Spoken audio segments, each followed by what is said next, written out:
Good morning. Good morning. Sawadee Tanchao, everybody. Hope you're all doing well. Today, today, we are going to talk about a subject that I like to think about and I'm always thinking about. And I'm always, every single day, I'm researching something.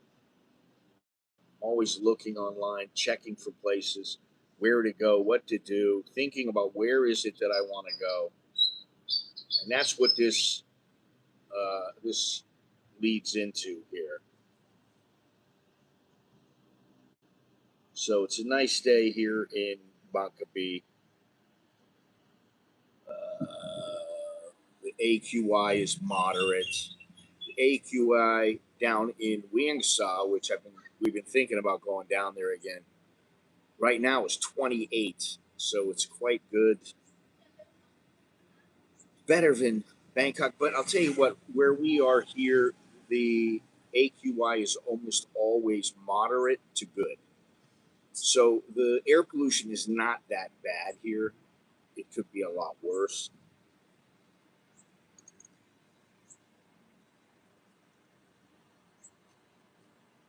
Now, the thing is that travel in Thailand used to feel like an adventure. It used to feel different.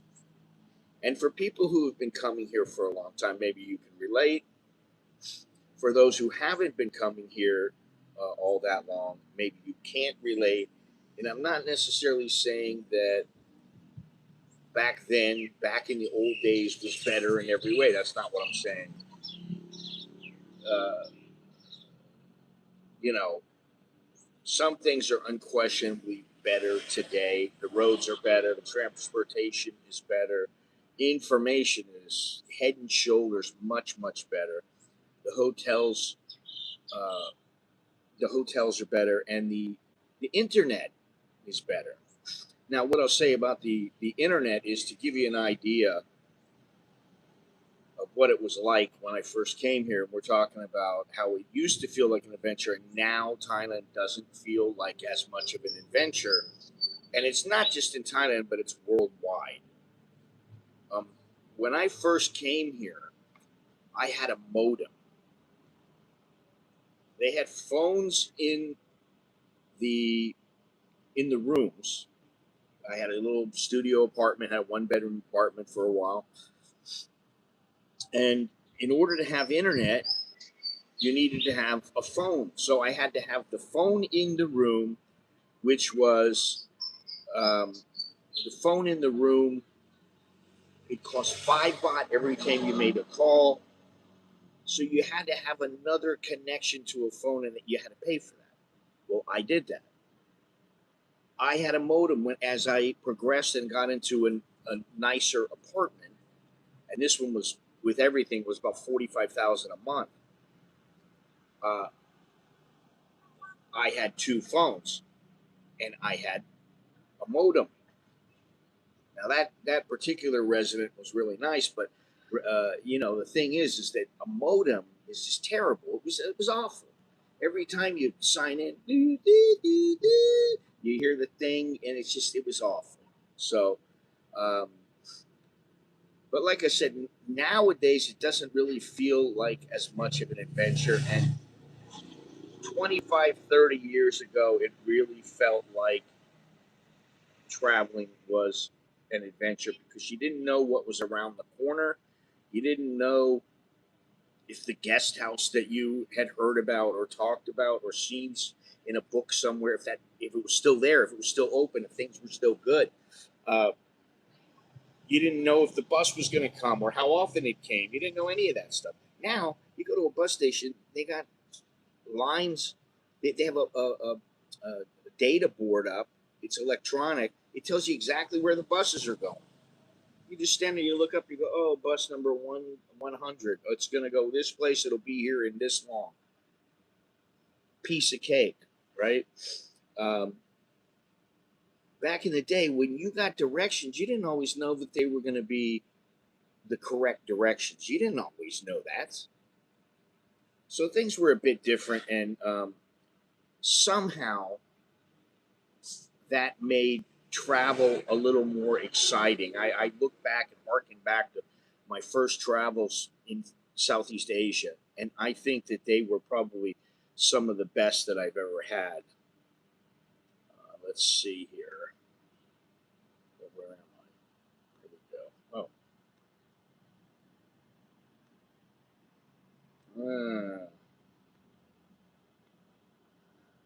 Hello, everybody. Hello, Andre, DJ, Cast, Loon Jim. How you doing, Mister Incher? If you haven't touched on it, but yeah, I know that, and it could go up to 33. It could go over 33. I don't know.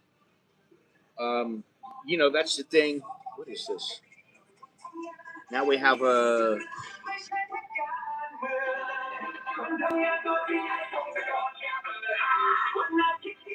Not,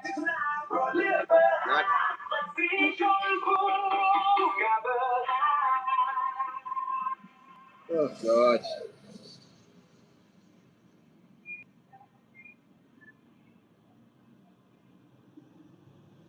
Um, did what get you through much more safe?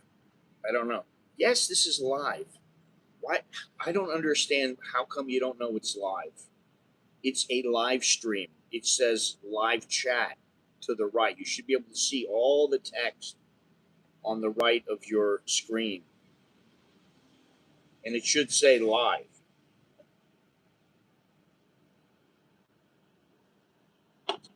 But the 33 bot. I mean, listen, it's great. I like it. I transferred some money the other day, and I was like, it was like 32.7. I was like, man, I'll take it. Um, let me see something here.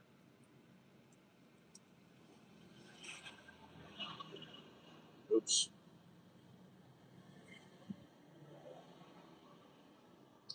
Yeah, 32.97. So we're almost there.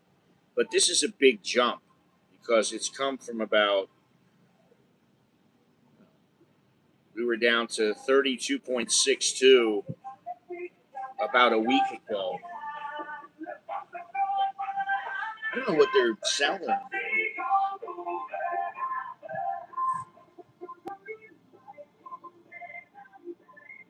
That's the thing, is that pollution is not only air pollution, it's noise pollution, um, water pollution. There's all kinds of pollution.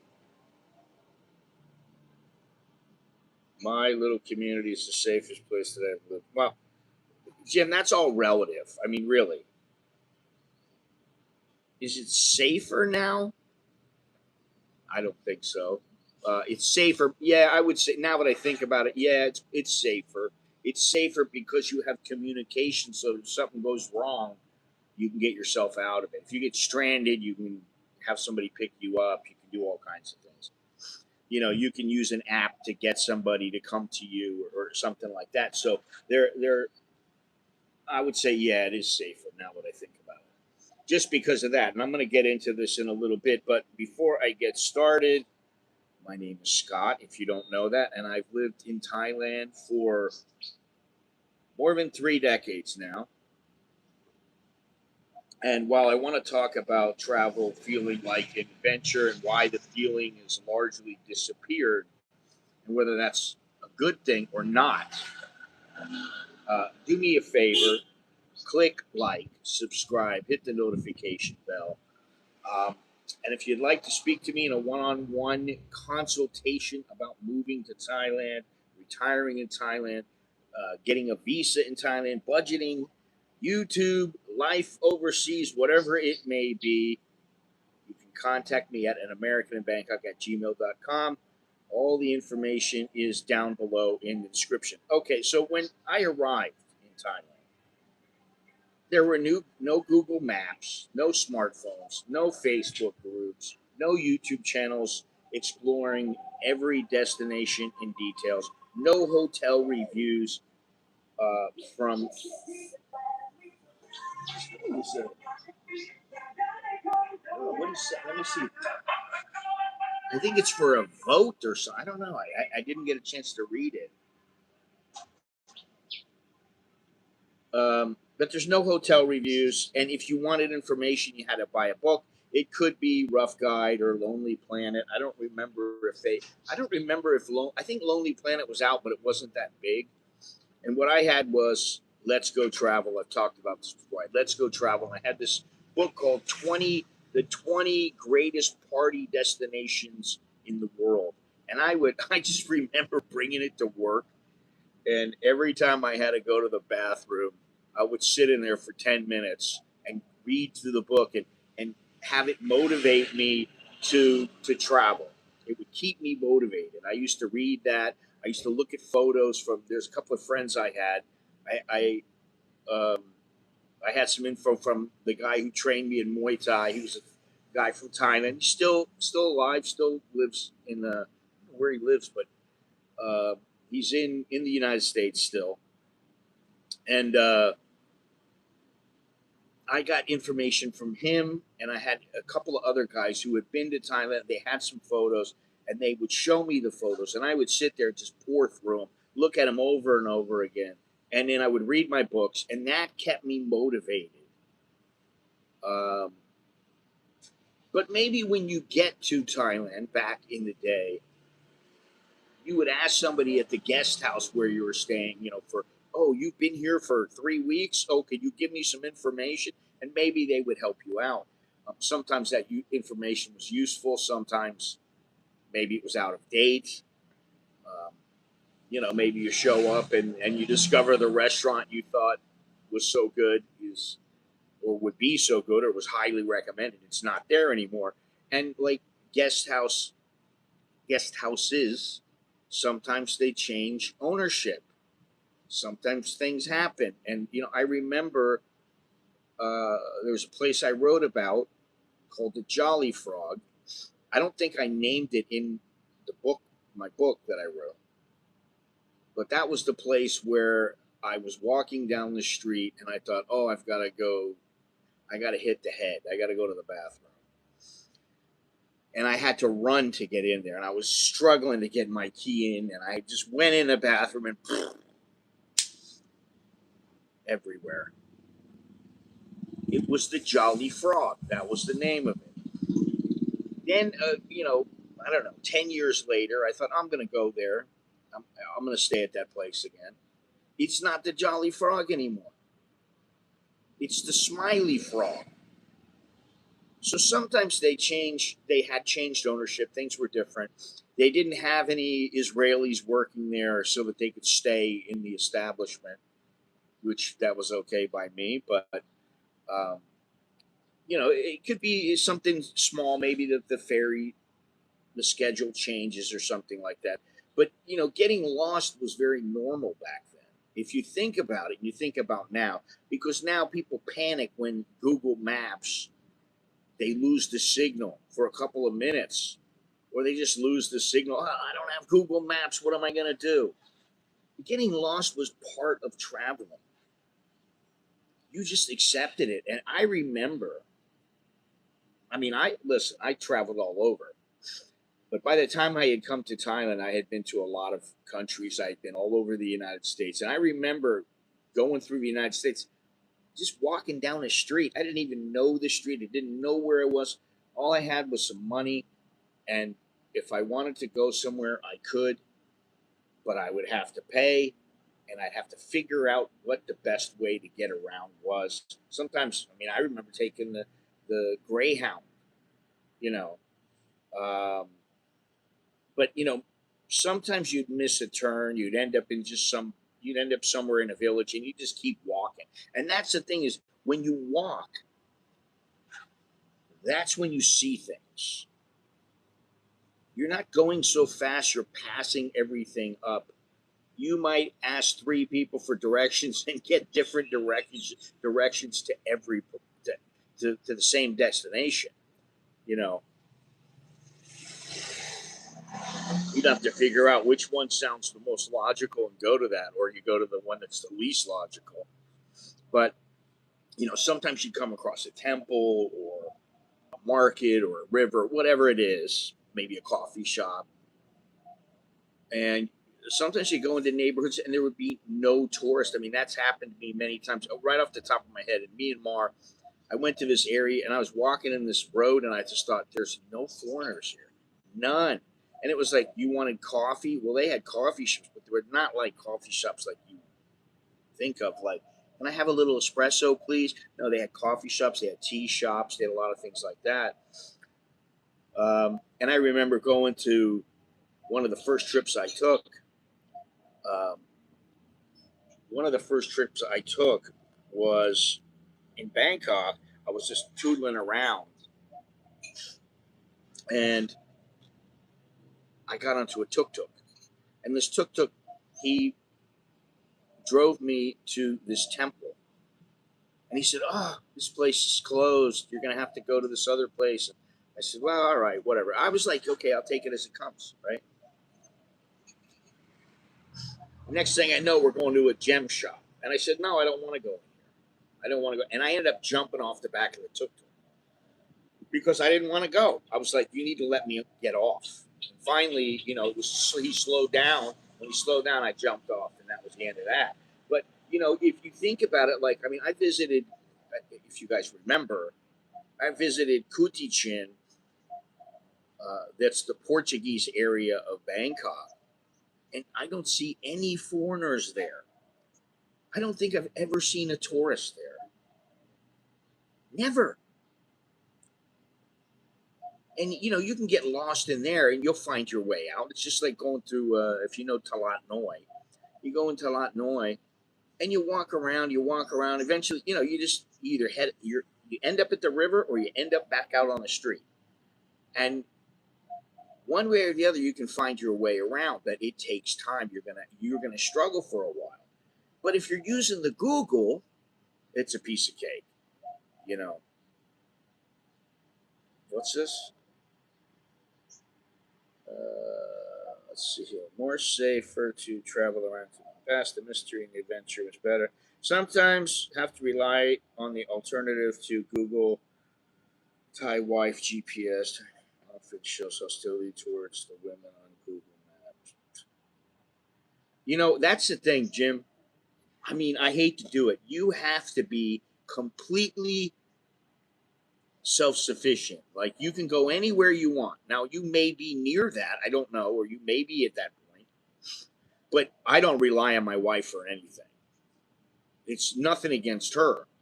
I just don't need her. And if she tells me, "Oh, yeah, we should go this way," I go, "Okay." Okay, whatever you say. But, I mean, we went to Chatuchak this past weekend. And I said, "Well, I'm looking for these places," and they were really hard to find. You want to find one specific place at Chatuchak, unless they're a big place, it's really hard to find them, even in JJ Market, because I went to both places. And I was telling her, "Look, I'm using the Google. It's not working." Finally, I just stopped and I asked somebody, "Hey, you know this place? This is the name. Can you help me get there?" They just go, "Yeah, go over there, and then you go across the thing here, and that's where you are." Okay. And then I eventually, "Oh, look at over there. That's where it is. I found it." Okay. Because, sometimes that's a better way to do it. You don't need the Google. And, I've talked about this too, but today, many people come here and they've done hundreds of hours of research, months, years. They've watched, 500 videos on YouTube. They've read maybe, 35 blog posts. They've seen 1,000 photos. They know the destination. They know exactly what it looks like before they even get there. So the surprise is gone. But nothing beats being on the ground. There's nothing that beats that. And that's something that a lot of people, they just don't remember. Now, in the old days, there might have been, some pictures in the guidebooks. Maybe you get a recommendation or two from a traveler. And then, you saw the place for yourself. You got everything in real time. Now it's, you look at the phone's got to help you. The phone's going to get you through. The phone's going to the phone is everything, really. And the journey, the journey has to matter, and it is the journey. It's not just a destination. That's the thing. That's a cliche now. Life's a journey, not a destination. But today, everybody, they want the fastest route. They want the quickest connection. They want the shortest travel time. I mean, I do it myself. I don't want to have to fly 40 hours on a plane if I don't have to. If I can fly 20, why would I do that? But years ago, the journey was, most people thought of the journey as it was part of the adventures, every bit the adventure. And now it's not so much. I mean, I took a train from Bangkok to Singapore. I said, I'm going to go the cheapest way that I can go. I want to get here and I want to stay. And I want to stay, I think it was like 3 nights or something like that in Singapore. And I want to see how much money it cost me. Now, I don't remember how much it is. I don't remember any of that. But I did that. And going on the train, now that I think about it, that is an experience. It's a, it's, it's the journey, you know. Um,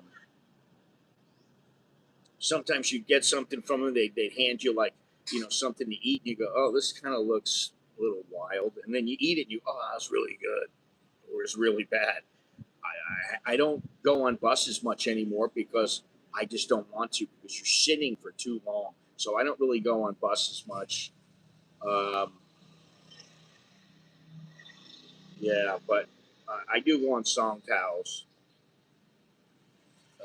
I do go on ferries, but I'm very leery of them. And I've been in vans where the air conditioning wasn't working and things like that, or we've had to make unexpected stops, like in Myanmar. This little story I'm going to tell you in a minute. I was with nothing but Burmese, and we were just bouncing all over the place. And some of them were starting to get sick, so he just stopped the car, opened the van, and he opened the sliding door, and they all jumped out, and they started throwing up on the side of the road. I'm kind of laughing because I wasn't throwing up. I'm chuckling to myself inside. I'm like, oh, these poor bastards. Like 4 or 5 out of like 9 were throwing up. But basically, in that trip, I went from Yangon to Mandalay. I took a train. Well, let me think here. No, I flew to Mandalay. That's what I did. First, I flew from Bangkok to Mandalay. I spent about 4 or 5 nights there. Then I came back and I went to Yangon. I spent a couple of nights there. Met up with my buddy Nanda, and then I took a train down to this place called Ye, and I stayed there for 4 or 5 nights. And there was a guy there that he was a Westerner. He was an American guy, and he owned a hotel, and he had some great rum. So I go out there with him and this German lady, this old German lady. We drink rum all night, tell stories. She's telling me everything about what it's like to live in Myanmar. I'm telling what it's like to live in Thailand. Then the day after, I think it was, we were drunk or I was hungover or something. Um, I headed south to this place called Dawei. And then after a couple of days there, I took a minivan, the minivan that I'm talking about, where the people were getting sick. And we were headed towards this place called Tiki. Tiki. It was right on the border. It was a Burmese border crossing. So we get there, I cross. I don't know what all that, I don't remember what they were all doing, but I cross over. And then you get to Thailand. Now, I get to Thailand and I'm like, where the hell is the border? I'm like, where's the cross? I see this little tiny rinky dink shack, and it's called Punam Ron. And that was the border crossing for where I was going over down in the south, Punam Ron. So I go across, and I'm looking for I'm looking for a way to get to Kanchanaburi. Kanchanaburi is about an hour and a half away by car. There's no bus stops, no buses, no songtels. Everything is stopped because it was like 4:30, and they're like, no, there's no more. I'm asking people, can you tell me where to go so I can get a ride? Blah blah blah. I want to go to Kanchanaburi. Couldn't do it. I'm thinking to myself, well, that sucks. But I'm thinking, you know, maybe I'll find some. So I'm asking for hotels. There's no hotels. They're telling me, no, we don't have any hotels here. I'm like, really? No hotels. So I'm walking down the road with my backpack on, and this lady, I mean, she's about 24, 25. She pulls up next to me, opens the van window. She's in a van, and she says to me, where are you going? I said, I want to go to Kanchanaburi. I said, where are you going? She goes, well, I'm going home. I live right in this city here. And I said, oh, well, She said, no, give me 1,000 baht, I'll take you there. I said, okay, sounds good. So she says, we have to stop at my house first. We stop at her house. We change from the van to a little compact. I don't know, whatever kind of car, Yaris or something like that. A shitty little car. We get in the car. We drive for an hour and a half, and she gets me to where I'm going. And I get a hotel in Kanchanaburi, and then the next day I made my way to Bangkok. But those are the kind of things I really like, and I'm looking for things like that. And a lot of the time, I'm like, it's not like that anymore. If you go to somewhere, I mean, if you went to Kalkut, there's fucking places everywhere. You're not getting away from anything. You go to Tarutao, and yeah, there might be a few people there, but it is very isolated. But it's only open certain parts of the year. There are certain places you can go, and you're guaranteed, just because it's isolated and it's hard to get to, that you're going to be able to go there and get away from people. But I mean, I've had many interesting conversations, and that's the journey, and the people is what it's all about. That's what traveling is all about to me. I am self-sufficient, although when she is the car, I defer to her. I am a point A to point B type person. Since moving here, each time I travel to Thailand, it becomes a journey. Multiple stops at you see, I don't deal with that shit. I know it's you. Your way is much different than mine. I don't deal with any of that bullshit. I don't want to stop at PTT a million times. They might stop once for gas or something like that, but I don't make a bunch of stops. If I'm making stops, it's because I want to stop. Local restaurant or TGE side of the road. When I went to Umpang earlier this year, I think it was this year, maybe it was late last year.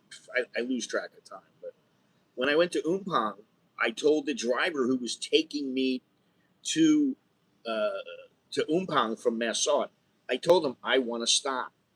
Do you have anything that I can shoot with my drone? He said, oh, we have two places that you can stop, and they're great places. And I said, oh, okay.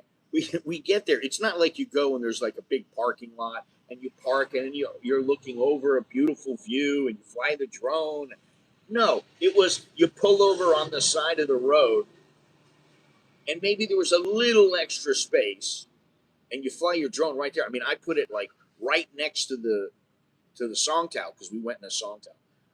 I put the drone right next to the Songtao, flew it right from the Songtao, and when I had to land it, it doesn't come back exactly where it's supposed to come, but it comes really close, and then it starts to drift over and go to where it's supposed to go.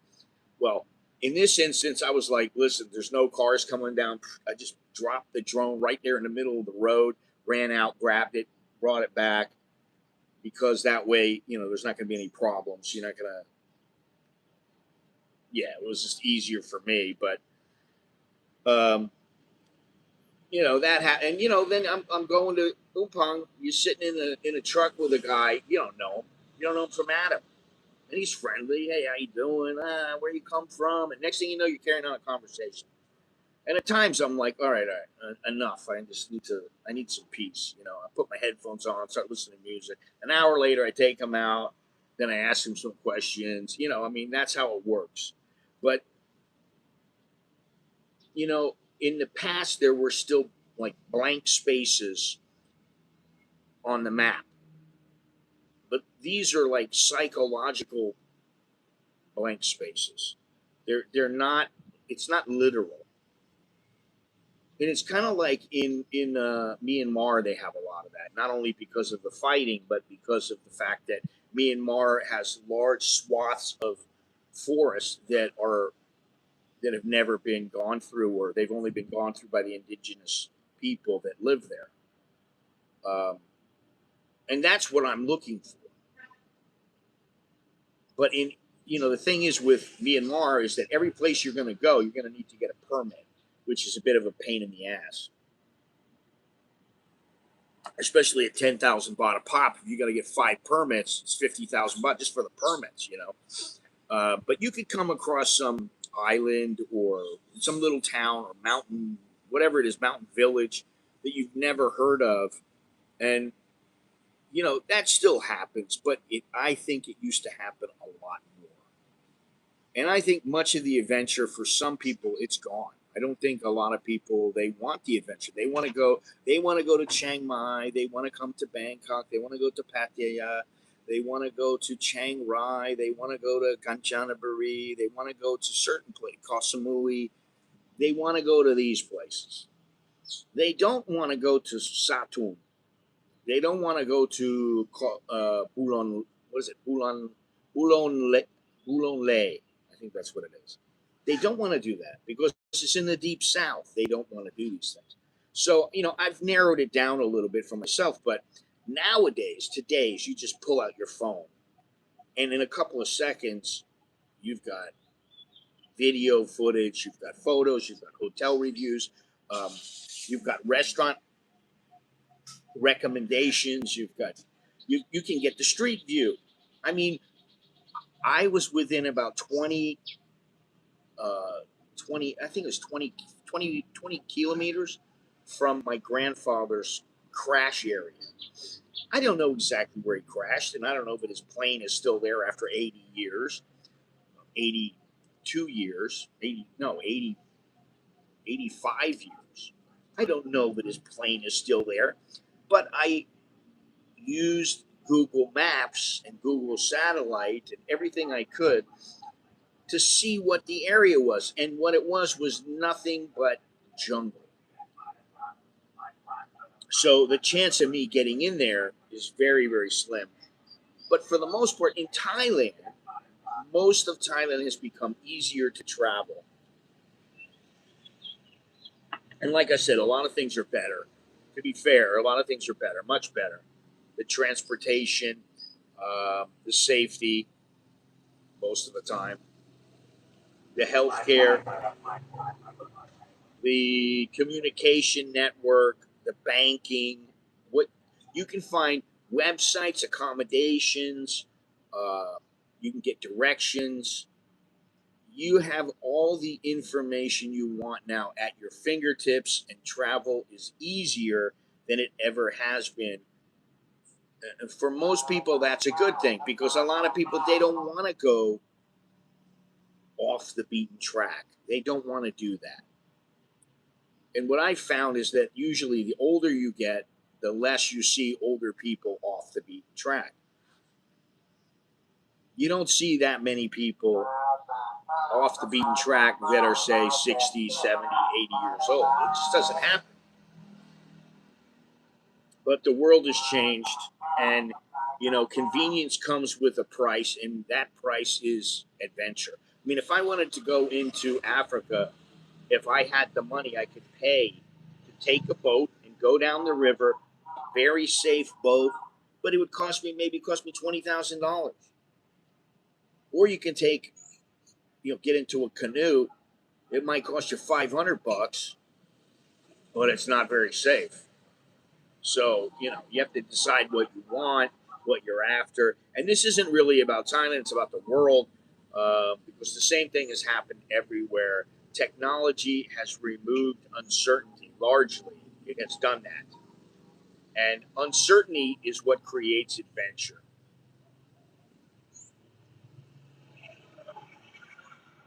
Flying over Thailand, even the most remote areas, you can always see a village below as you look out the window.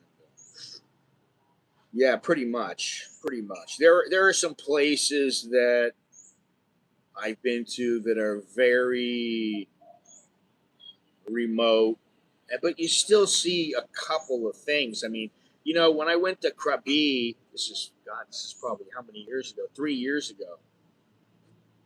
I went to Riley, and I went to a bunch of the islands around it.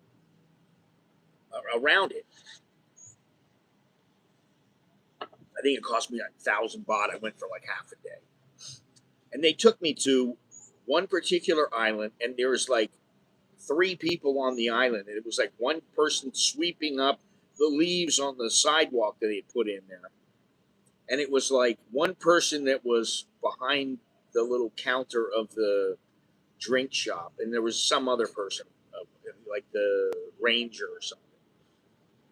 That was all the people that were there. There was nobody else.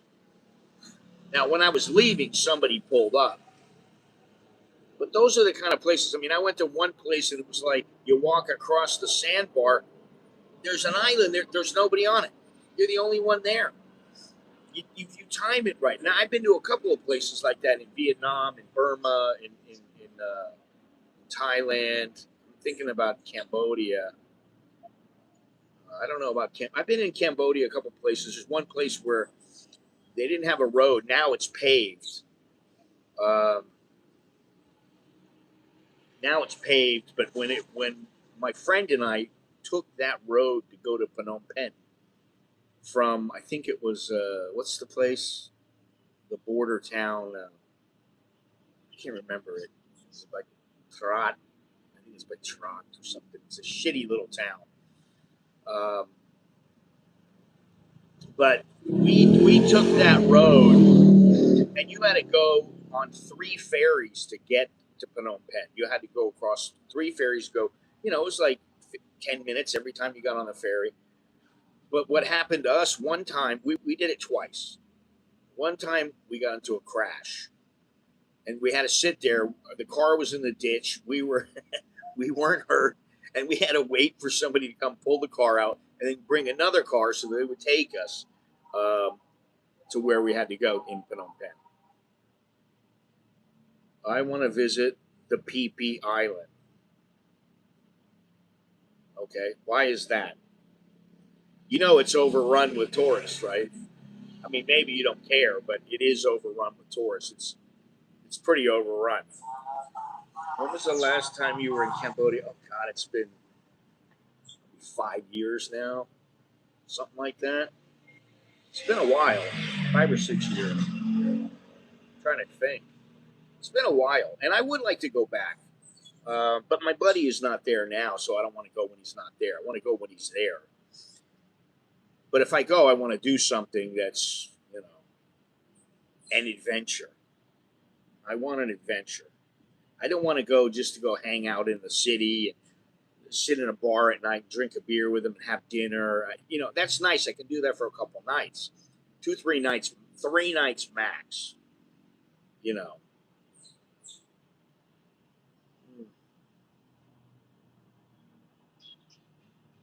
I don't know. I think that sometimes I think that older travelers feel more nostalgic about the old days, and that what old people do. In my day, but I also think that they don't necessarily miss the old Thailand. They just kind of miss the feeling that they had, and the feeling of not knowing and of just discovery, and anything can happen. Um, yeah, I mean, listen, those kind of places, I hate to tell you, Koh Samui, Phuket, Phi Phi, Phangan. Oh, I don't want to go there. I fought in Muay Thai in Koh Phangan. But this was, how old am I? 63. Well, no, it wasn't 20 years ago. It was 18 years ago. No. 28 years ago. I was 35. Something like that. I was 35 or 36. Yeah. And they didn't have, there was no Israeli population. It wasn't, a place where it was overwhelmed with tourists. None of that was happening. Nowadays, it's overrun. I mean, listen, look at Cozumel. If you look at that place, now my wife and I have been there maybe 4 times in the last 2 or 3 years, and it's always just swamped with people. There's so many people. But when I went, the first time that I went was 31 years ago. And there was there wasn't anything that they have now. When we came in, you had to jump in the water and walk up onto the sand and then go up to the hotel. That's how you got in. You had to carry your bag, you had to carry everything with you. It wasn't like you go up to a pier. There was no pier. And there wasn't like all these things to do, and there wasn't. It just wasn't there. I went there and it was like, okay, so we can walk around the island. I quickly figured it out. We can take a walk around the island. We could motorcycle around the island, which is fairly quick. We could go swimming at the beach. We could lay on the beach. We could be in the room doing whatever we want. You know. So now you look at it and it's just absolutely overrun. Koreans, Chinese, Americans, Russians, Brits, Indians, whatever.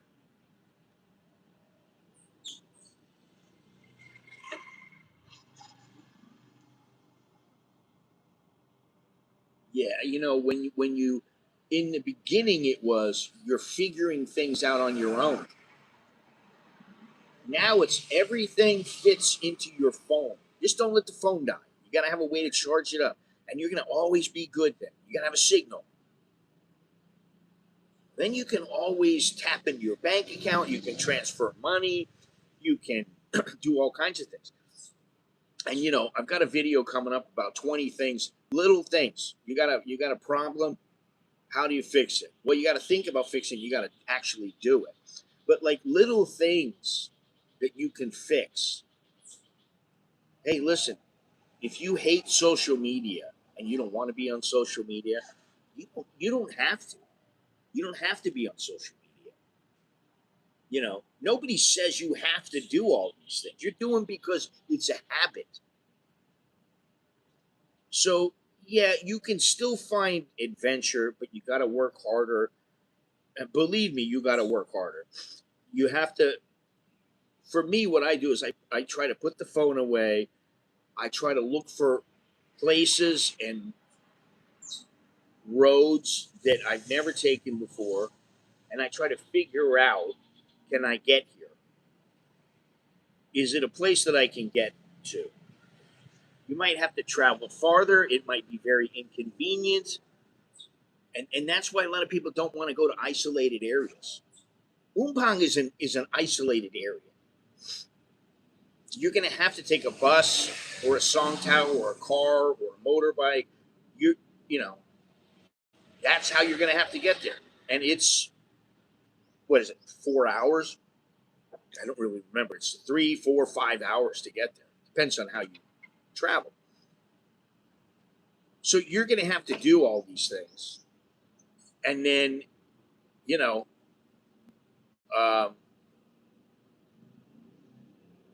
and you can choose to do them or not. And most people choose not to do them.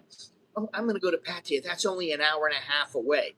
Okay, well, for another hour and a half, you can go to Hua Hin, go to Cha'am, honestly, those don't really strike my fancy. There, I've been there a million times. Now I'm more like, why do I want to go there? What am I going to gain from going? And there are very few places that I gain a lot out of because I've been to some of them. Some of them I know maybe they're not that good. Maybe they don't have much to offer, so I don't want to go there. You know, but if it's gonna be inconvenient for you to get there, that right there wipes out about 80% of the people.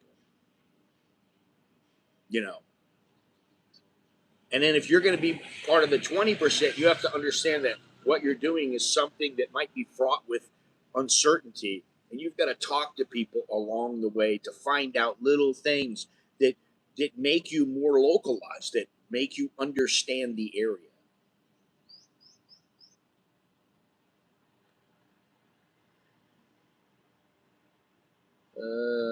So just to check it out, looks awesome. Yeah, yeah. It's overwhelmed with obnoxious tourists. They're not all obnoxious, but a lot of them are. I mean, I don't like tourists, but PP is kind of a must see one time. Definitely go there once. That's like saying you don't have to do opium in northern Thailand. YouTube said this stream is featured. What does that mean? I guess it's featured. I don't know. I don't know why. I don't know. I didn't do anything special. There's nothing like that. But maybe YouTube thought that it hit the algorithm. I don't know. I really don't know.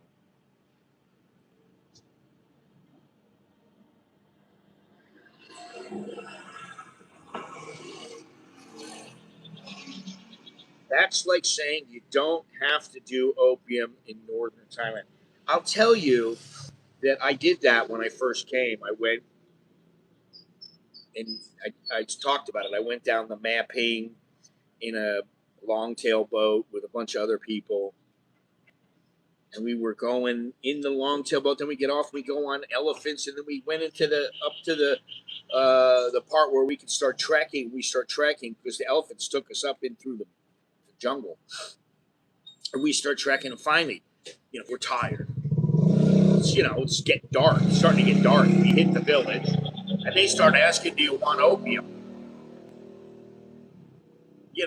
But um, back then, if you're gonna partake, nobody really cared. Nowadays, I would be very hesitant to do it.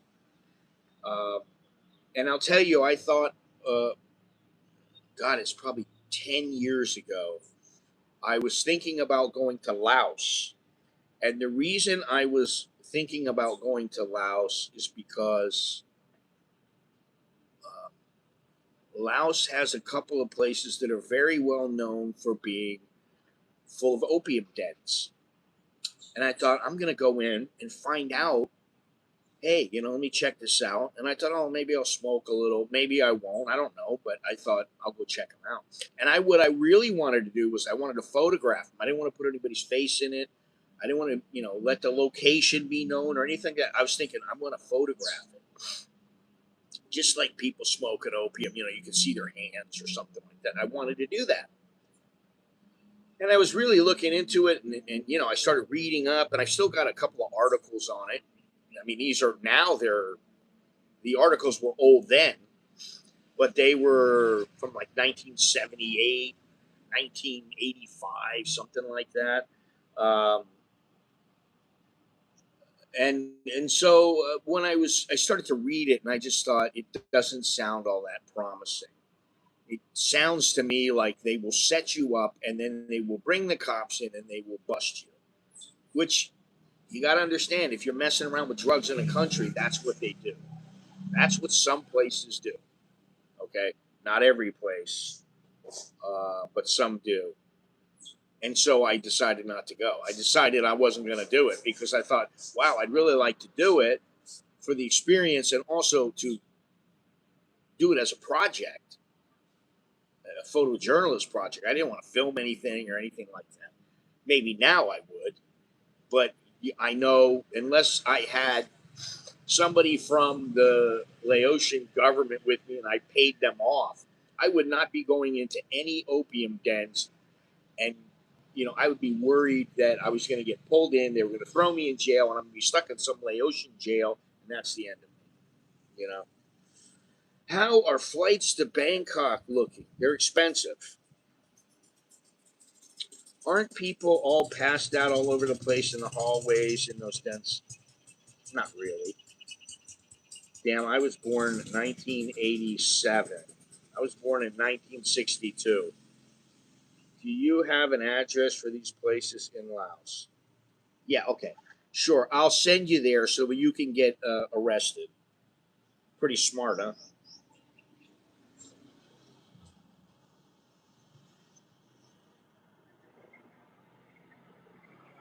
You know, I like the coffee in the morning. And the coffee maker that I have, the Roke, that Mr. Billy gave me many years ago, for some reason it is now popped and broke. I don't know if it's broke or I just need to replace a part or two, but I need to look into that and fix it and get one of the. I think it's a gasket and something else. And I have to get a new scale. I need a bunch of little things. I have to get all these little things from Shopee. But for Roke, you get from their dealer in Thailand, and I don't know if they have an address that I can go to and they'll help me out. So that makes it a bit problematic. So in the morning, I don't have any espresso maker anymore. All I have is a coffee maker. It'll make me a what do you call it? An americano or whatever. What's your What's your cap? Hot? Is it a beanie? Does that get hot? No, it's not hot. Not at all. And yes, it's a beanie. I got two of them now, and I want like two or three more. I want to start wearing hats, and it's. I don't care that I'm bald. I really don't care because there's nothing I can do about it. But it's like I don't like baseball caps. I look goofy in baseball caps. But I got a black one and a green one, and I think they look pretty good. And I don't care what anybody thinks. So what does it matter? And it does prevent sunburn on the top of my head, the side of my head. It gives a little protection. So anyway, now the thing is, you have to stop worrying when you're traveling. You have to stop worrying that every single minute of your day is optimized. You can't piss it away. You can't get hung over and wake up at 3 o'clock in the afternoon and go, okay, I've got to get there bright and early in the morning. Well, then you're going to have to get there the next morning. That means you better not go out and party too much. But you don't have to optimize every single minute of the day because there is adventure around. Even in Bangkok. I mean, I've looked in Bangkok and I've thought, oh yeah, I'd like to go there. And some places I go now and I'm not bringing my camera. I'm not film, or I may take a couple photos with my phone or something like that. But I'm not doing it for the channel because I'm not into it enough, or I'm not sure. You know. Um, Now I would like to go in the canals of Bangkok. Like I've done about two or three trips on the canal in Bangkok, the various canals, and that can be pretty cool. A lot of cool houses you can see and stuff like that. But the thing is that adventure is not forced on anybody, and now you have to go after it. You have to choose it. You have to go after it, and you have to find it. It's not going to come to you. It's not going to be like, I mean, okay, granted, oh, I want to go to Papua New Guinea. Okay, there are places in Papua New Guinea where you can go, and of course, it's a bit of an adventure because it's Papua New Guinea, but you can go, and the you're going to be like, oh God, they got stuff here I didn't even think they would have here. And then you're going to go to some areas and you're going to go, okay, now this is what I was talking about. There are places like that everywhere, but you have to hunt them down and you have to be willing to travel to them. That's pretty much what it boils down to. Baseball cap. I don't want to wear a baseball cap backwards. I got plenty of baseball caps, and I will do that in a pinch, but I don't want to do that if I don't have to. I remember the canal you walked along the stream where you were going to the drone shop. Yeah, I don't remember the stream. I do remember doing it. And I remember there was a Vietnamese coffee shop in that area, and I went and had some coffee there that was very, very good. I do remember that. And I remember the guy. I got the guy. He's in my phone. He's in my line. He's on Facebook. I've got him on Facebook, and if I need him to help me fix anything, he will do it. Um, so he's a big help. He helped me fix the drone twice. One time I think it was 6,000 baht, and the next time I think it was 2,000 or something like that. And now I'm a lot more careful, and I don't crash stuff as easily. Was pulling a cup out of a dish rack this morning and became face to face with a venomous green pit viper. Well, that's not good. And that's one thing I worry about in Suratani, in Wiangsa. I worry about going to take a crap and you sit down, you sit down to do your business, and the next thing you know, a snake comes up and gives you a nice, chomps on your backside. But those pit vipers, it's specific to what type of pit viper it is to determine how poisonous they are. And it's very difficult to determine if you don't really know snakes that well. And I mean, I have to look at photos. I can't I know, okay, that's a green pit viper like you. I know that. But I know there are some that if they bite humans, it'll give you like a rash or something like that. But it'll kill a bird. It'll kill a mouse. They'll kill little things. But they won't really do anything to large adults. But the snakes always worry me. And they don't worry me like I'm scared shitless of them, but I give them a lot of caution. And, um, I just you don't mess with them. You don't mess with them unless you have to, unless you are getting something out of it. Like, if you're relocating it, then you better have the right tools to be able to get it, put it away, or somebody who knows what they're doing. No, I'm not back on the farm. Not at all. Anyway, listen, do me a favor. I only got 10 thumbs up. I got 24 people and 10 thumbs up.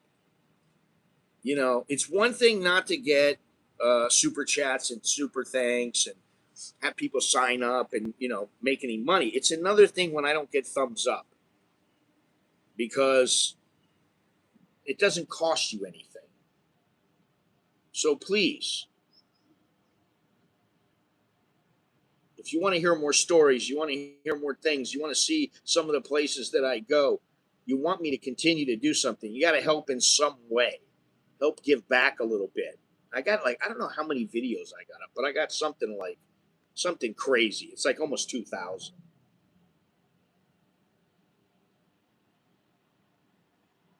Let me see. Let's see if I can find out.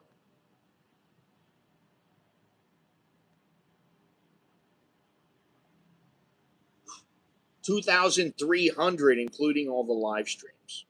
So you got all kinds of stuff to choose from.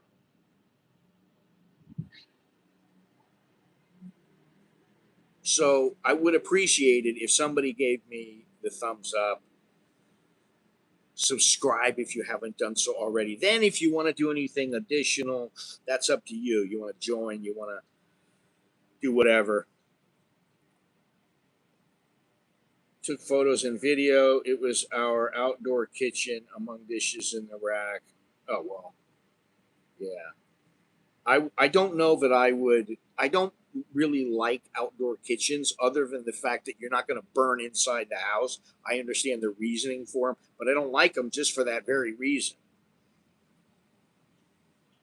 I'm in a coffee shop right down the street from my house. And I was going to go. The thing is that Pacamara is no longer open early in the morning. I was thinking, oh, I'm going to go to Pacamara today. No, I'm not, because they're not open until 10:30. So I can't go there. There are a lot of other places, but it's a hassle to get to them. I mean, really, it's a pain in the neck to get to some of these places. Sometimes, this place takes me like 3 minutes to get here. And I do like this place. They got good coffee. They're very friendly. Um, I don't usually sit outside. Um, I sit inside, but it's very nice.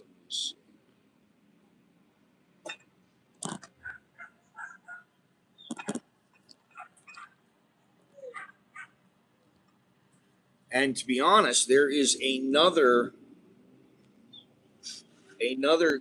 coffee shop right down the street. It's about three doors down, and it's going up, but it's not finished yet. He disappeared before she could do anything. I've seen beautiful golden tree snakes before. First time we've encountered a dangerous one. How did you know it was dangerous?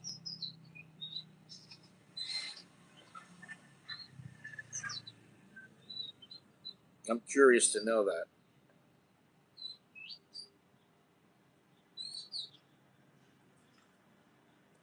Let's see here. Now I can see a little bit better.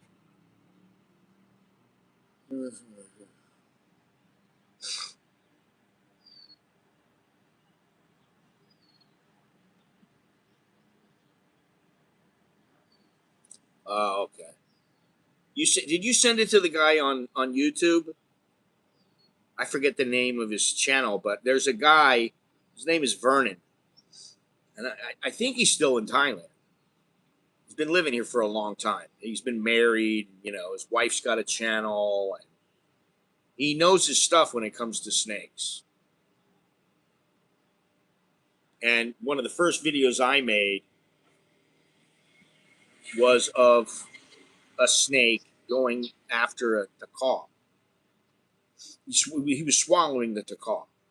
And I told my kids, get away, get away. You don't know what kind of snake it is. Just leave it alone, back off. I don't want the thing biting you. Snakes, I think that's the same guy. Uh, I don't remember if you got his name, then, maybe we can figure it out. But I thought it was the same guy because he was, that's what he used to do. There's a couple of people that do that. You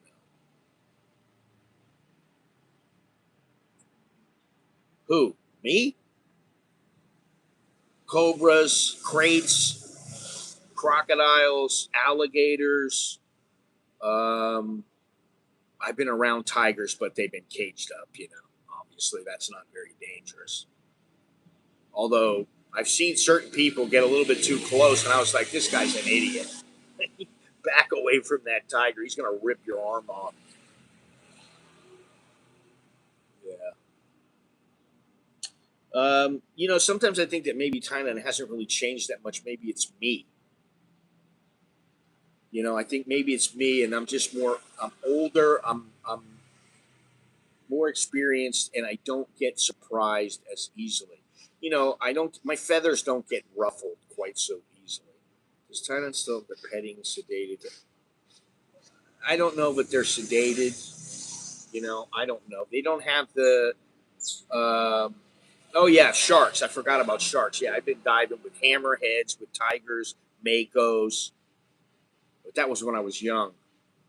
Now I won't go. I won't do it. It's just because I can't go diving anymore because of my lung. I got to puncture my lung twice, and I need to go into the what do they call that thing? That there's a like an air bell or something. Um, you know. Well, I would say if it's a cobra, then I would worry about it. But other than that, or a crate or pit viper or something like that, you know,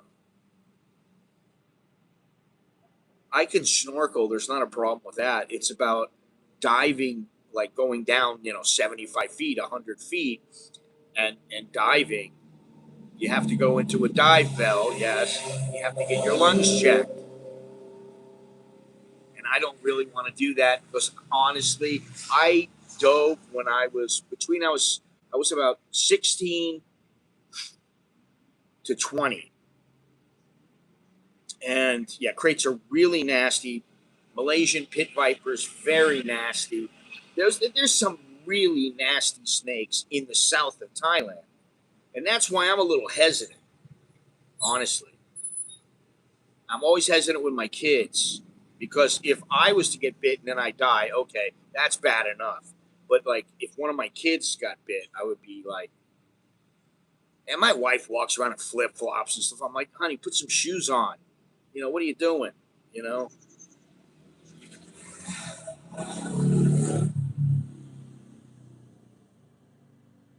those were good times. I'd go in John Penny camp. I'd go to the Bahamas. A lot of cool stuff. But sometimes it's not really that you're missing, the old Thailand or the old ways or whatever it is. It's that you miss being young and curious and going out into the unknown and wondering what's going to happen. And I remember little things like I used to go into the bar, um, and when I go into the bar, I would think to myself, "All right, here we go. This is an adventure because I'm going to have a beer, then I'm going to have a shot of tequila, then I'm going to have a beer, then a shot of and I'm just going to keep going until I feel like okay, I've drank plenty. Not I've drank enough, but I've drank plenty, and I'm hammered. That was what I used to do when I was younger. And we'll see what happens. Will I end up with a hot chick? Will I end up with a group of girls that they're not hot, or am I going to go to their house? What's going to happen? I have no idea. It was an adventure, and that's the whole thing. Is it still an adventure? Because travel in Thailand used to feel like an adventure. It doesn't really feel like that to me now, but I do know a couple of things, and I've listen. I've hit up all the AI, the text AI kind of things. Uh, they come back with pretty much the same places. Because I've said to ChatGPT, I've said to Gemini, I've said to what's the other one? What's that one called? The new one? I don't remember the name. It just pops up on my computer if I start typing. I'll see it. But I'll say I want the most adventurous place in Thailand that is isolated and has almost zero tourists. And then it will come up with a bunch of ideas. And I'll go, oh, I've been there. It brings up places like Songkla, and I'm like, I've been there like 10 times. I've been there for the bare knuckle like 3 times. It's like, so, but you can find places. All you guys who are new, you still have a bunch of time uh, to to to spend, and then at some point maybe things will work out for you, and you'll be like, okay, now I'm ready to just settle down. Those silent stuff, sedated tigers or tiger cubs things, they do have some of them, but the place that you're talking about, which was I forget the exact location. I thought it was Kanchanaburi, but I don't remember particularly. But it was. I did a video on it, and there was a girl who did a thing. She did an expose where she showed that they were that the tigers were sedated and all this other stuff. And National Geographic went there, and the monks were walking with the tigers, and they were saying, "Oh, the tigers are my friend. I'm the tiger's friend," and all this other kind of stuff. I was diving with a tiger shark and a large sea snake. Well, large sea snake, yeah. I mean, the sea snakes generally they're not going to hurt you, and they have very small fangs. But tiger sharks, that's a different story. Um, yeah, that's a completely different story. What is this here? I knew a guy who died from a cobra bite. Yeah, plans to go back to Custom with the wife? Fuck no, no way, no way in hell am I going back to Custom. I would tell her, let's go to Kolipe, let's go to Bulonle, Let's go to Kokodan. Let's go some places where there's not many tourists. I don't want to go back to Koh Samet ever. Never, ever, ever. I hear you on adventure. As we age, new experiences are less and decrease in impact. That's the thing. Where you go, it has to be impactful. To me, where I go has to be impactful. I still have some video footage from Surat. I still have a lot of different footage. Believe me, I have thousands of hours of footage altogether. But some of it just does absolutely nothing for me. And if it does nothing for me, then I'm not going to get into it. Snakes don't have me overly concerned, as there is a good 5 minutes. It is Scolopendrus that you're not talking about the caterpillars. I don't know what a Scolopendrus is. Let me see here. Yeah, it's the caterpillars. Centipedes, excuse me. You keep saying, well, the place is 5 minutes away. There's a lot of factors, Jim. You got to know exactly what the snake is for them to give you antivenom. You got to hope that the venom is not so powerful that it's going to kill you within a half an hour. Even though you're at a hospital, they can't even get the antivenom in fast enough to stop you from going into cardiac arrest or whatever it is. With snakes, it's really touchy. My father was a doctor, and he worked with Dr. Bill Haas. Bill Haas was a guy who was well known in the snake world back in the 60s and 70s. He was a guy who used to let himself get bit by snakes. He worked at the Miami Serpentarium, and he used to let himself get bit by snakes with progressively stronger venom. And what he would do is his blood built up antivenom, and so he could get bit by a snake and maybe he'd get a little sick, or he wouldn't feel good or something like that. But he eventually, what happened was, he could get bit by a snake and he would not die. Nothing would happen to him. Now, he lost a finger or two. I don't know if he lost any toes, but my father worked on him. And, he didn't have much to say about him, but it's like, oh yeah, I worked on that guy. He came in. He's been in here. Because, guys like that, I mean, there are some people that want to do that. And he wanted to. That's a joke, by the way. What's a joke? I don't even know what you're talking about. I'm going to put my glasses back on. I'm getting old. My eyes are getting much worse. Life must be so nice for you now that you're collecting Social Security. Do you hear the government let they only pay 78? Oh, Jesus Christ. Listen, don't give me this. I don't need to hear this shit. I don't care. That's the thing. First of all, they're not going to cut the people who are already getting. This is how I look at it. They're not going to cut people down to 78% because they're going to run out of money. That's not going to happen. Now, if they were going to do anything, they would just say, all right, Social Security is going to be finished. You better figure it out now. And then everybody would be like, oh, what are we going to do? They're not going to cut it. What they'll do is, the new people coming in are going to have to pay more. They're going to have to pay a little bit higher percentage. They're going to have to wait until they're older. Congress will pass something to tide people over, and that's how it's going to work. They are not going to cut people down. There are some people only making $800 a month. And what would that mean? That means that they'd be making like maybe $625 a month. That's not going to happen. So, thank you for your comment, but I don't believe that. I think it's a bunch of bullshit. Koh Samet is overrun with tourists. It's not just the Chinese; it's also the Koreans, Japanese. There's all kinds of people. Yeah, nasty ass centipedes. Yeah, stingrays can be deadly. I did travel all over the world when I was working, so now that I'm retired, the best trip for me staying in my paid off home and cooking my own healthy and delicious food, freshly made. But I do that here. So, you know, I mean, I travel. I understand. I used to travel too. I traveled a lot. I traveled for work.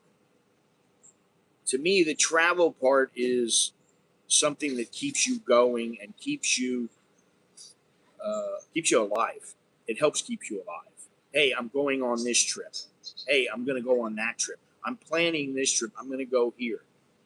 You may not be doing things that were as hard as they were when you were like 30 years old. You're going on some trip where you're going to be scaling some mountain or something like that. You know, when I was young, I used to climb in the New Mexico mountains, and I got in trouble. I got in trouble in the California mountains. I don't remember what mountains they were, but it was near like Redlands, and I got stuck. I got stuck once, man. They had to have a helicopter come get me out because it was such rugged terrain.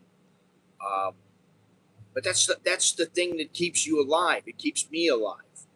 Doing push-ups, uh, you know, going for walks, sweating, eating healthy.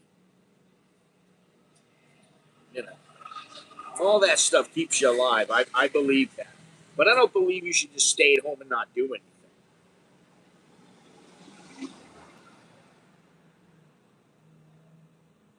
The government will just print more money.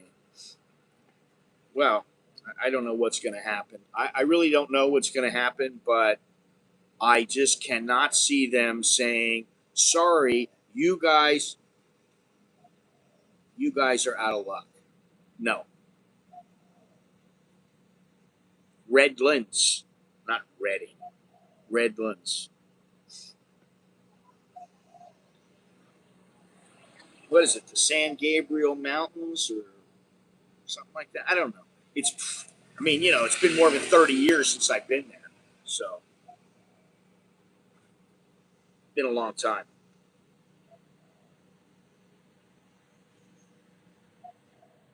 Even though you may think that travel is kind of dead, it's not. For sure, it's not. And you might have to do a little more work. eh, But if you're willing to go off the unbeaten path, then and you don't mind a little bit of uncertainty, then it's fine. You're going to be okay. Um, Almost anywhere that is comfortable, very comfortable, is not going to be a place where there's nobody there. Now there are places like in Tahiti, and there's places in Africa. There are places. They're out on some island somewhere. I know in Indonesia there's an island, and it has like 5 bungalows, and they use salt water to flush the toilets. The only place you can eat is at the restaurant there. You know, um, so that's an isolated place. But really, if you want to be, that's not really comfort. If you want to be really comfortable, most of the time you're going to be closer into the city. It's going to be easier to get there. Um, and nowadays, technology makes travel easier and more comfortable, and it's nowhere near as mysterious as it used to be. What happened to? I wrote down about mysterious being. Oh, here it is. Here, yeah. You pull out your phone. 3 seconds later, you got footage, hotel reviews, videos, restaurant recommendations, street views, and it's hard. I didn't say this. It's hard to find the mystery any longer. For most people, even if you get to places and you go, "Oh wow, there's not going to be any phone coverage there." At Colipe, there was there was phone coverage. There's phone coverage everywhere. I mean, even in you go to Africa, there's places in Africa and you think, oh, there's no phone coverage. There is phone coverage. You don't need a satellite. You don't need a sat phone. What is this? No, we're not talking about like I don't remember where the tall trees. I thought it was San Francisco or something up over there. I'm talking about Redlands, which is in South Southern California.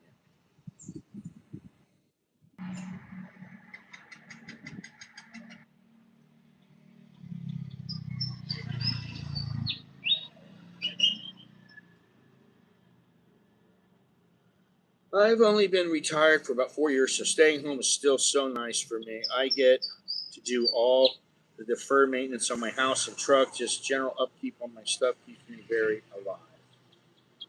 Yeah, I've never done put costs. Okay, SpaceX, blah blah blah. I don't know about all this shit. Um, yeah, I mean, being retired is nice, but I would say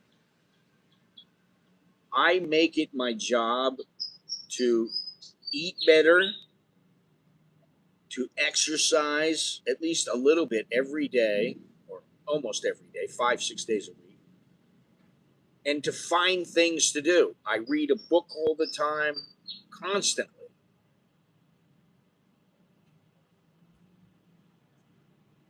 I mean, I have a book that I'm waiting to read, and I got a couple of books that I haven't read yet that I can read them whenever I want, and I have a couple of books that I got to buy because I want to read them. So it's always during the day, maybe an hour a day. I'm reading. Maybe it's a half hour, a chapter a day in a book. You know, I'm doing research. That might be 2, 3 hours for the research. And most of the time, when I go to the coffee shops, like I got to go to the mall and get eggs and what was the other thing?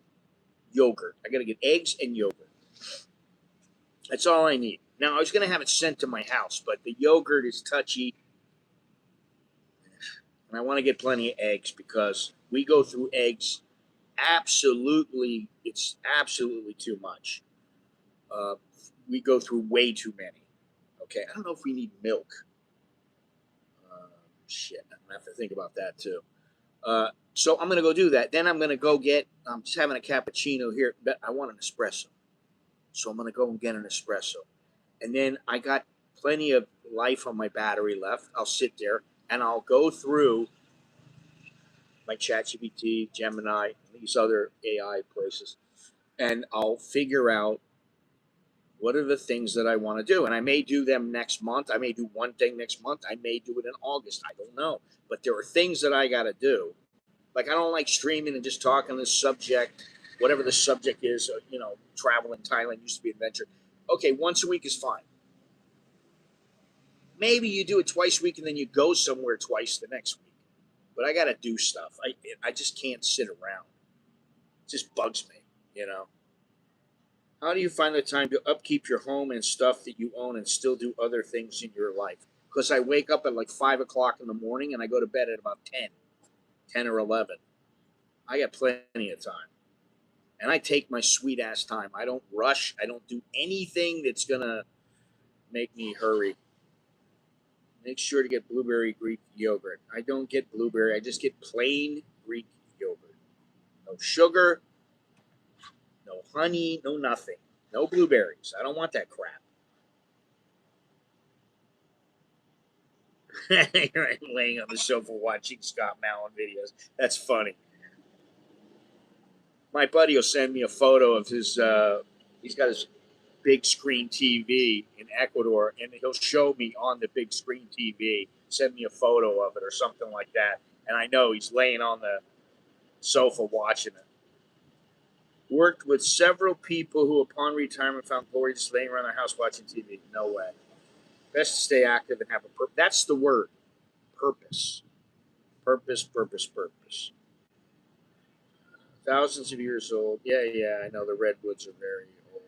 Saw a video with a neuroscience about exercising the brain, learning new things, studying a new language is great for neural pathways. Well, that's a thing. I'll tell you something. When I'm speaking Thai all the time, my Thai improves. When I'm speaking English with my kids and my wife, and I don't speak much Thai, then I see my Thai start to go down a little bit. And I've got a book, really great book, on Thai grammar and a couple of other things that I use. And I told myself one of the things, in addition to doing research and reading a book and maybe doing a crossword puzzle or something like that, going to have coffee, going to the grocery. I need to study Thai like maybe 4 or 5 hours a week. Like every other day or something like that for an hour a day, 45 minutes a day. That's fine. And it will improve my Thai, even though, generally I can carry on a conversation very easily. And the Thais understand me probably 99% of the time. Sometimes I pronounce a word wrong or something like that. But for the most part, they understand me. I don't need to improve it, but I want to improve it for myself. So is doing shrooms from time to time, nothing makes new neural pathways. I'm always learning. Use it or lose it. Nothing makes new ones better. It gets people over PTSD like nothing else. I don't know. I've done mushrooms before. Before they were the big rage, and this is 45 years ago. I did mushrooms. I did them a fair bit for a period of about 3 years, and they were fun. They were great that I remember, but I haven't done them in a long, long time. Here comes another one. You want to buy this?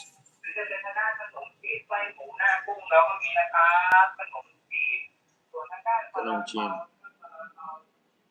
So they're selling Kanong chin. Anyway, so that's where we are. Thailand is better in some ways, but not better in many other ways. And yeah, that's about it, really. I will never get bored when I retired. I always like being challenged, doing yard work and house renos at home, traveling to Thailand in the winter months. Mushrooms are like Mary, way more powerful now than way back when. I'll tell you something. I I'm not against anybody doing drugs or anything like that. I mean, I did them. I probably did more drugs than than most of you have done in your whole life. I did just about everything, and I've done a lot of some of things. Some things I've done a lot of. I've done it many, many times, to the point where I feel lucky to be here. And I don't know what it is, but I just even drinking. I mean, we have whiskey, we have tequila, we have all kinds of champagne, wine at our house, and I never drink it. And I got into drinking the gin a little bit, and then I just thought, I drink this gin, I can drink a whole bottle in one night. It's only about 700 milliliters, but I could drink the whole bottle in one night, 2 nights, and I'm like, for what? All it does is it just puts me in worse shape. It's just bad for me. So I just thought, now I don't buy it anymore. English proficiency is declining versus prevents my gains in Thai language. Now she often stops mid-sentence in English and switches to Thai because she can't remember the English. Yeah, I did a lot of shrooms in high school growing up in Seattle. I'd come to school with wet knees, eyes dilated, large dishes. Psilocybin mushrooms saved my life by knocking me out of a deep depression that was the main reason why I retired early. Wow. They saved many people's lives like that. Yeah, I mean, I wish I could say they did for me. I'll tell you what I did when I was in high school that I loved. Was first of all, I loved Quaaludes. They were fantastic. Roars, lemons, they were awesome. I love those things. I wish they came out with them again because I'd be doing them. Believe me, I'd probably partake a little bit in them. The other thing, I did like the ketamine. I mean, they had it in when I was uh, very young, and I was about 16, 17 years old. Um, and yeah, it was great. I just remember that I would feel a certain way. I'd be all screwed up. And then when it started to wear off, it would wear off, and then all of a sudden, boom! I'd like snap out of it, and I'd be like, my mind would be crystal clear, and I'd be like, oh man, that was awesome, you know. Anyway, but now I just, I thought about it and I thought, I don't know. I mean, maybe I would do ayahuasca, something like that. Maybe I would, that would be an adventure going into the Brazilian jungle with people who really know what they're doing, not some guys who are doing it for the tourists. It's the same with the opium. You do the opium, they're going to give you the shitty opium, or you can do the opium, and it's going to be the really good stuff. Whatever you want to do.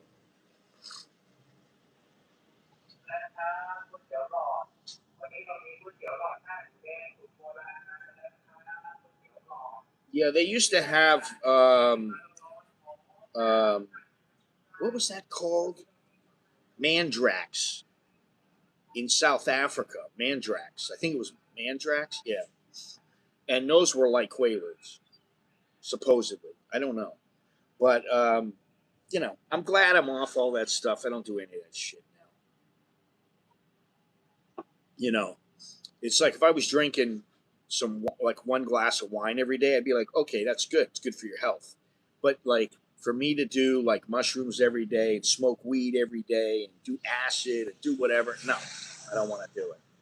Um, I did acid, plenty of acid, goofy, orange sunshine, purple microdot. I've done it all, man.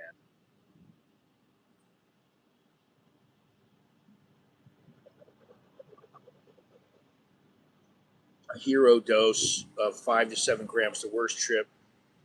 The more it will be like 100 sessions with a mental health therapist. Great. Just what I need. I don't think I really need a mental health therapist right now, to be honest. I'm all right. Sometimes my wife makes me think like, Jesus Christ, I got to go to a therapist for this shit. You know, we're talking about something, and she sees something I don't even see, or she doesn't see something, and I'm like, hey, what about this? And then I'm like, it's like Jesus Christ, let's just move on. Did a lot of LSD. Yeah, I did all that stuff, man. Listen, I was around when the cocaine cowboys were in southern Florida, and used to get like pink Peruvian flake. I mean, I'm glad I got through that. That's about all I'll say. Even better thing now, MED mushroom and Church in Texas sells them. They work on depression 5 times as good as normal mushrooms. MDMA, oh God, yeah, I don't do anything. I don't do any of that. I don't do the ganja. I don't do, and I've said, here a long time ago when they first made it legal, I started eating some edibles. And then after a couple times, I ate a couple brownies, a couple cookies, and I just went, you know what? All they do is make me fall asleep, and I don't really feel that much better. So I thought, I only had to do mushrooms, hero dose twice to cure my depression. Never had to do mushrooms for about 3 years since. Interesting. Very interesting. All right, I got to say this before we wrap up, but remember to hit the like button.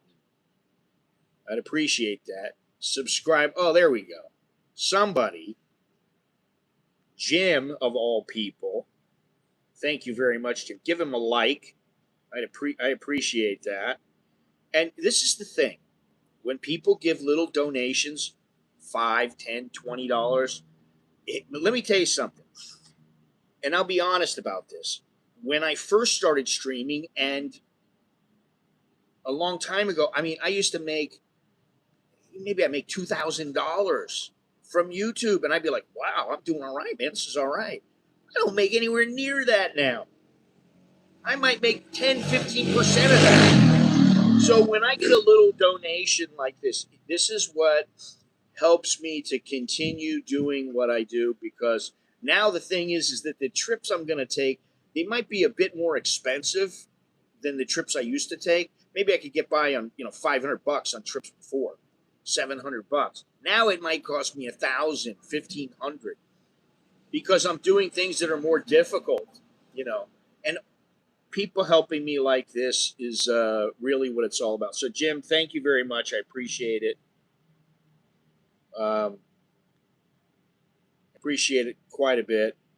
But if you want to show your support for the channel, you can do so by joining the VIP section of the channel for as little as $1.99. You just hit the join button down below. You can also support the channel through Super Thanks, Super Chat, Wise, the Cash App. You can become a Patreon patron.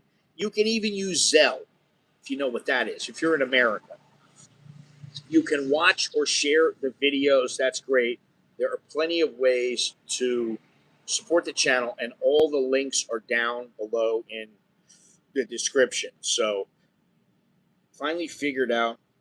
Oh yeah, that's right. You're in Thailand. You can't do it here. Finally figured out how to circumvent my VPN to allow me to donate. Oh well, I appreciate that. Yeah, I have a VPN, and it goes most of the time. It goes to Singapore, but I can set it to other places. But I don't usually use it. You know.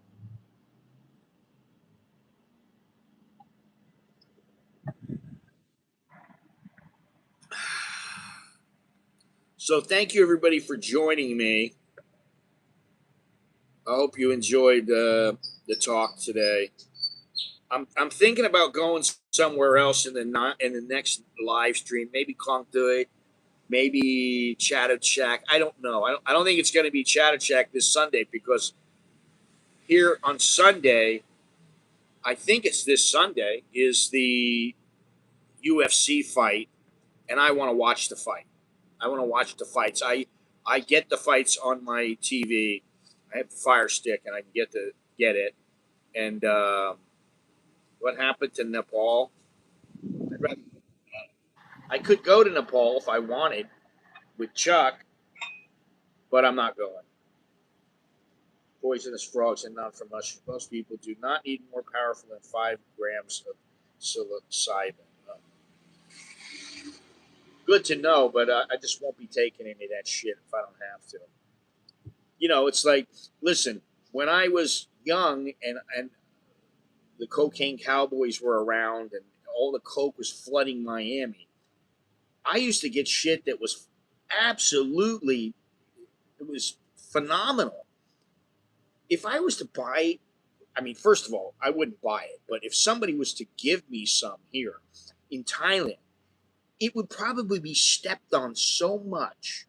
It would be such shitty cocaine, I wouldn't get anything out of it. You know, which it doesn't matter because I'm not doing it, but I'm just saying. I just, the Impact Arena, no, next week. No, I'm not performing this visit. Yeah, I kind of figured that. I saw the Knicks lost, but no, I'm not betting on that. I don't bet on basketball. I used to bet on boxing, UFC, and tennis. I made a lot of money from tennis. And did pretty good in boxing. All right with MMA, but I don't want to do that stuff now.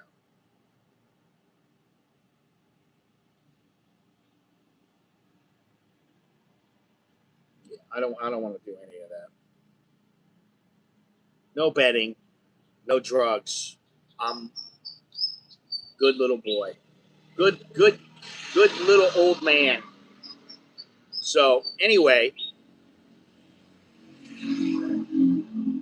yes, I will be watching some of the FIFA World Cup. They want you to pay your YouTube taxes here in Thailand, but don't want you to get any of the income from it and actually block donation.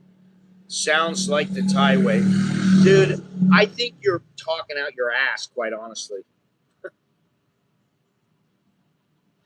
First of all, my YouTube account is in the United States. Second of all, I don't have the YouTube. I don't care. It doesn't matter to me. Okay? Third of all, I have an income that is not taxable by the Thai government because of the double taxation rule, and also because Social Security, first of all, Social Security is not taxable by anybody except the United States. And they're not going to tax me. So, excuse me, but I don't give a flying fuck.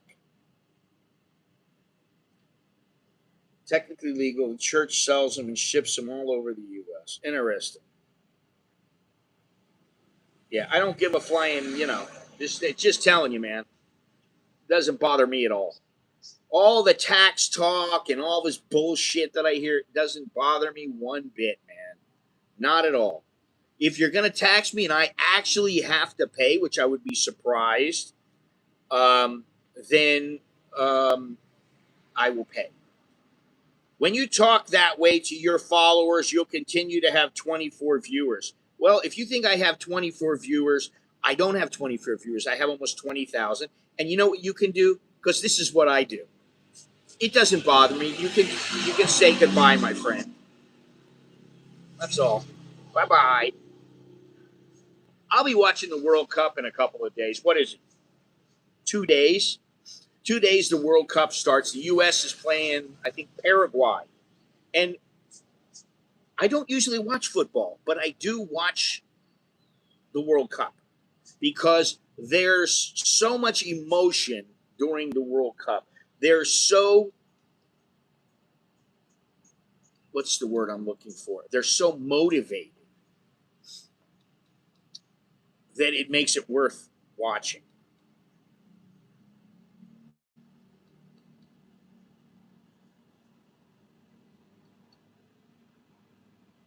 Same here, similar to Marshman. I don't watch basketball.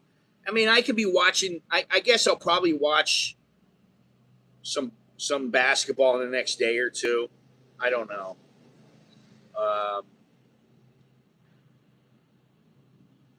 Whatever. It just depends if I got time, what I feel like doing.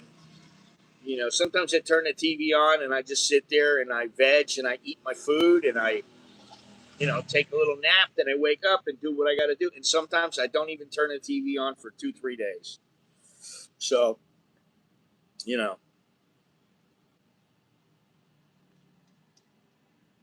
that's how it goes. Dude, this psilocybin mushroom thing,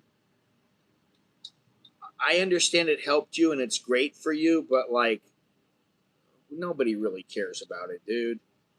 If you want to do it, do it. If you don't want to do it, don't do it. That's how it works. That's why I don't do it, because I don't want to do it. I've already gone through all this. I don't need to do it again.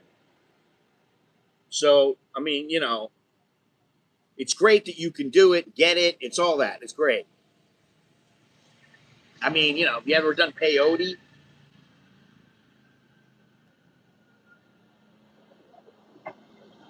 Good stuff. Yeah, there's things to do. 1 gram takes somewhere else is not good, but once it's over, it's like being reborn. All right. Anyway, that is all I have. So, thank you much. Thank you much. Thank you very much for joining me. I appreciate it.